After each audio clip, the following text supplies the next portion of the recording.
And I am about to introduce this amazing new friend of mine. Her name is Victoria Cooper. Welcome to our show, Victoria. I am so happy you found some spare time because I know you are in high demand and you are someone who came highly recommended. So ladies and gentlemen who are watching, meet Victoria Cooper. Welcome. Hi, thank you so much for having me. I'm really looking forward to this. I am looking forward to this because this is such an important conversation. So, ladies and gentlemen, we are going to speak about investments, investing, everything around money, how to grow money. Why is it important to invest in ourselves first?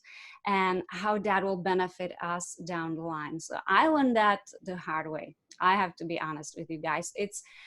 I was in a hard spot a couple of years ago, a couple of years ago, 2012, 2010 to 2012 was really hard for me. Right after the recession, or as we are going through recession, I was in a bad shape, and I had to learn the hard way. I hit the rock bottom, and someone gifted me a book back then, and such a classic. I'm pretty sure you've heard of it, all of you. It's called The Richest Man in Babylon, and it's a story for kids, really. Like, you read it, it's like a story about a guy, and it teaches you how to manage your money properly, which came in handy back then. And I learned and I applied those simple principles, and one of them was investing in ourselves first. Like, whatever money we make, we take part of it and we put it aside. It's our money, to us, and then we budget the rest. So that's what we'll be talking about today with Victoria, who is a specialist. She's an expert in this field.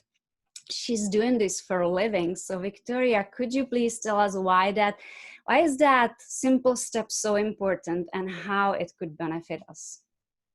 Well, by starting early and paying yourself first, you're able to save up for that financial future that you want to have.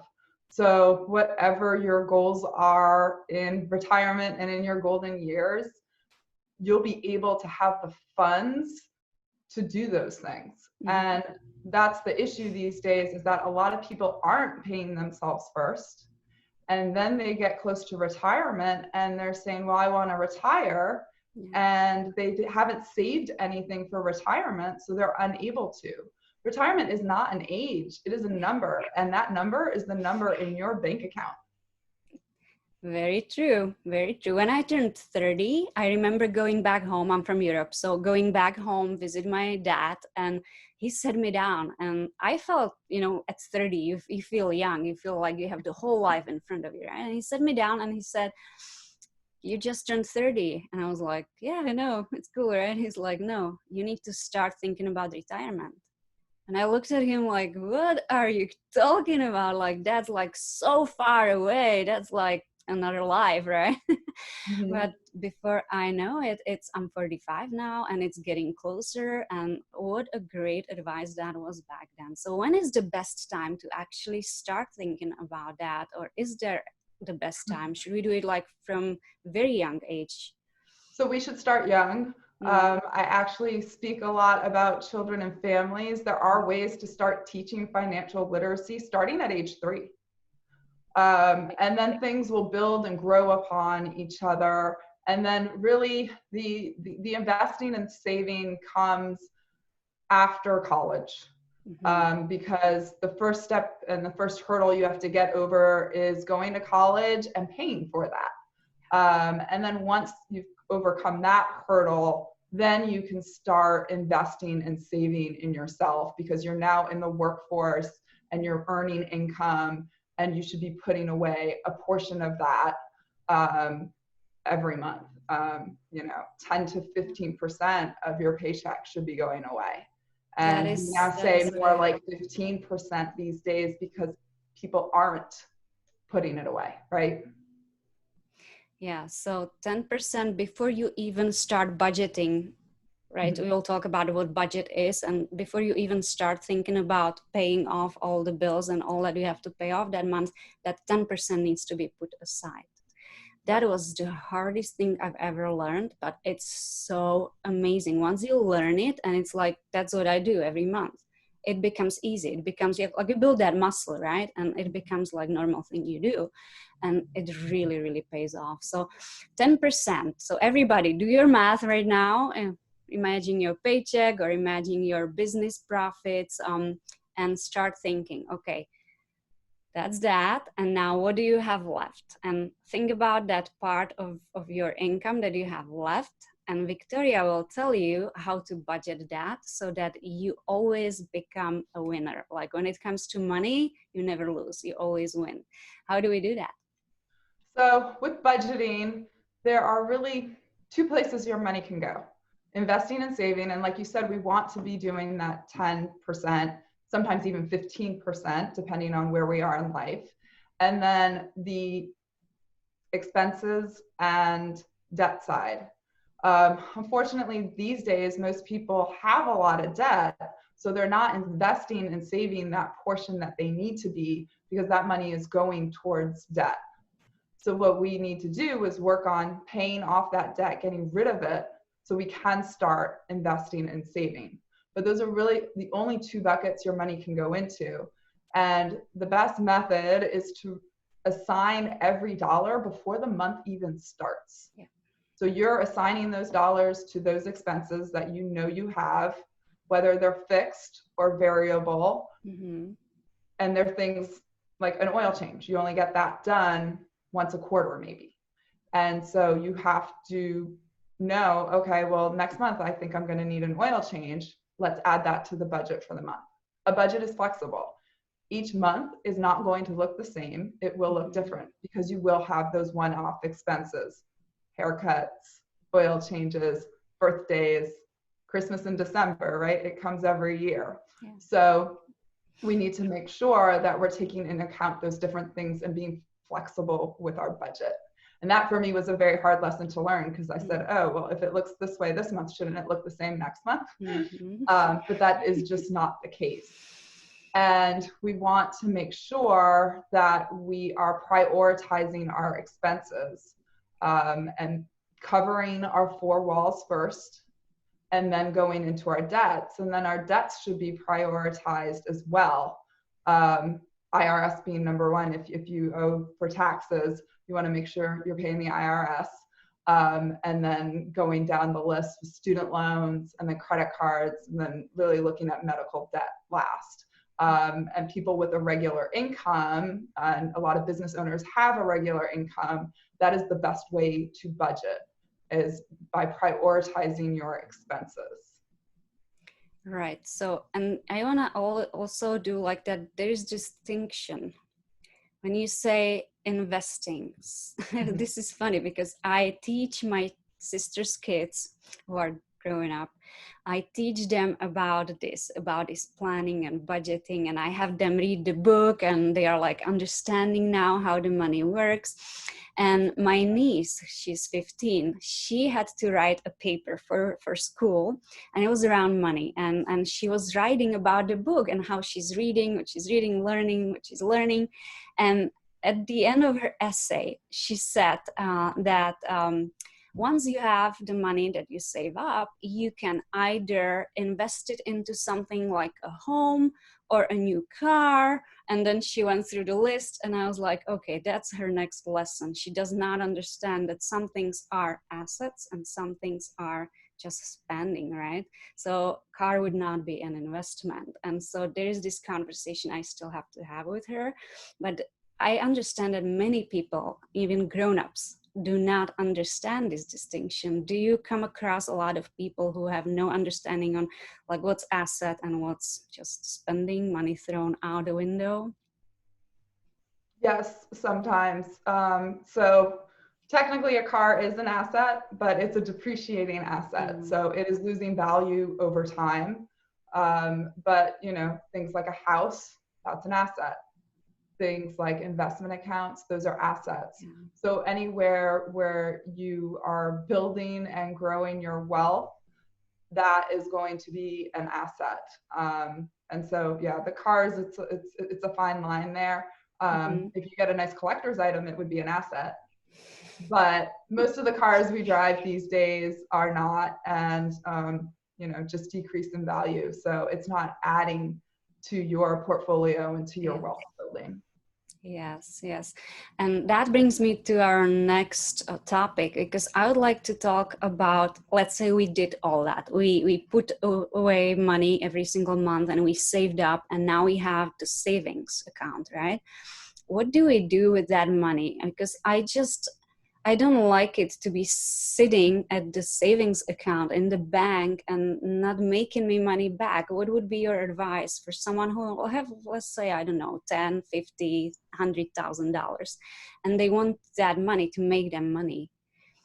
So there are a lot of different places that you can put your money. So the first thing is we want to make sure we have an emergency fund.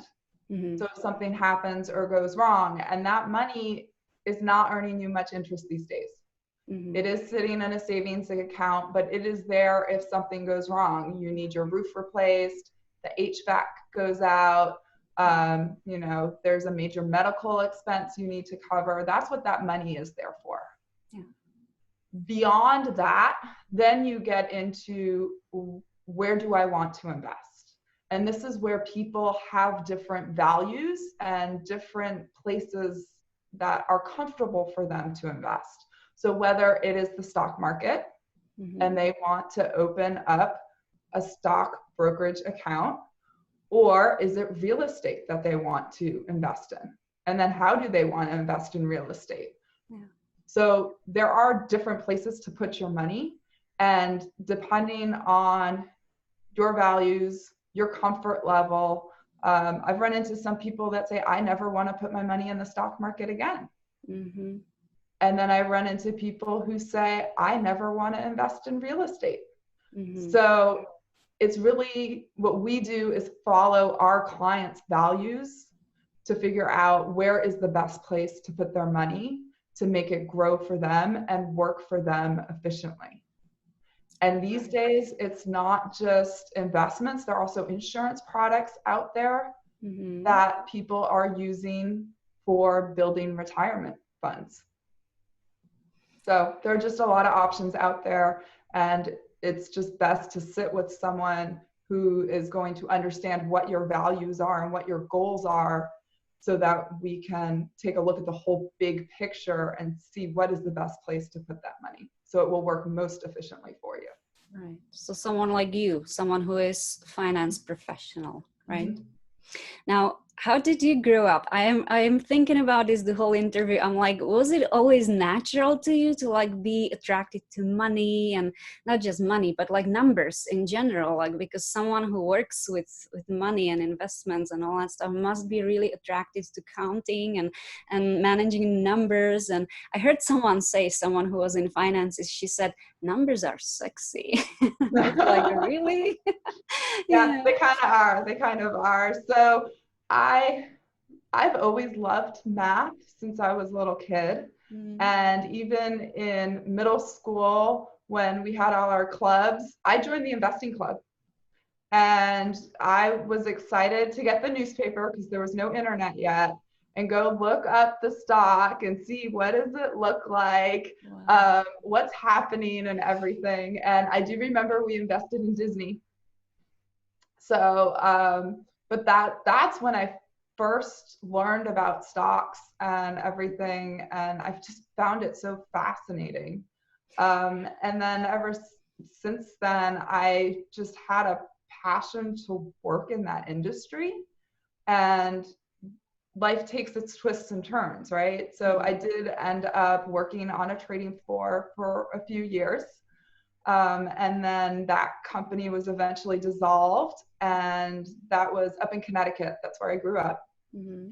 And I moved from Connecticut down to Houston to get my MBA at Rice. Yeah. Focused in investment management. They have a student-run fund there that I was on. I interned at a hedge fund, so I was all into investment management. And then I graduated 2007. And it was very difficult to find a job in institutional investments. And so my life took a detour into dispute and expert testimony work for over 10 years. Mm-hmm. And then my life took another detour back to financial services. And that has just been the biggest blessing, not just for me professionally and personally, but also for my family. Right. Yeah. But what I hear you say as you speak, as you describe your amazing career, I just love helping people. That's what's coming through for me. So it's very service based. It's all about your clients and it's coming from your heart. So, ladies and gentlemen, Victoria Cooper, if you need any financial advice, reach out to her. Victoria, you brought a gift with you. It's a beautiful downloadable file that will be attached to this video. It will be underneath the video where people can go and download it. And there's also a contact number for you, right? On that PDF. Yes, there's a contact number on there as well as my email. And feel free to reach out to me if anyone has any additional questions or anything. Or any money to invest. Or any money to invest. Right. Thank you so much, my dear. This was very informative, and hopefully it brought some clarity to people, because I know I was lost a couple years ago and I turned it around. So it's definitely possible if you educate yourself, if you invest into yourself, which is another form of investment. We invest in our education, we invest in what we are learning, and we grow as people. That's the investment that will pay us dividends forever. So thank you so much for your time. I appreciate everything you shared, and we wish you much continuous success. Thank you so much for having me. You have a great day. Bye. You too. Bye.